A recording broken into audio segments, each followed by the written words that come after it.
Welcome to Academic Gain Tutorials. In this video, we will look into the differences between acquisitions and mergers. An acquisition involves one association or a business entity gaining or acquiring another business. The acquirer should buy no less than 51% of the objective or target the organization's stock to take control over it. On the other hand, whenever at least two individual organizations combine to shape another business, it is known as a merger.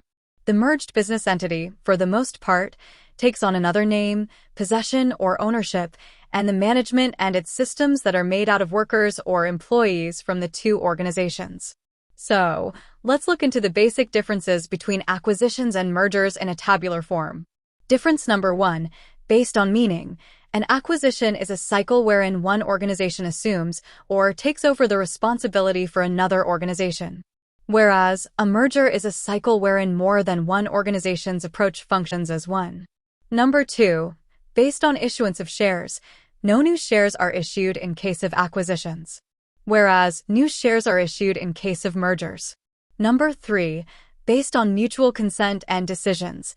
The choice of acquisitions is probably not shared or of mutual consent in nature. In the event that the acquiring organization assumes control over one more venture without the acquired company's assent, it is named an unfriendly takeover or hostile takeover.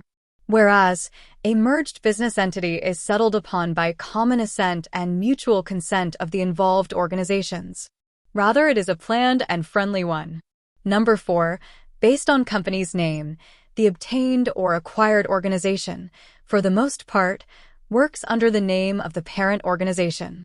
Sometimes, nonetheless, the previous company can hold its original name, assuming the parent organization permits it. Whereas, the merged business entity works under another name or a new name. Number 5, based on stature. By comparison, the acquiring organization is independently stronger in terms of financial capability than the acquired business. Whereas, the merged companies are of similar stature, operations, size, and scale of business. Number 6, based on power or authority over the other. The acquired company has no say in terms of power or authority by the acquiring company. Whereas, there is harmony when it comes to merged companies. And finally, difference number 7. Examples of acquisition include Tata Motors' acquisition of Jaguar Land Rover, whereas examples of mergers include merging of Glaxo Wellcome and SmithKline Beecham to GlaxoSmithKline. So, these are the differences between acquisitions and mergers.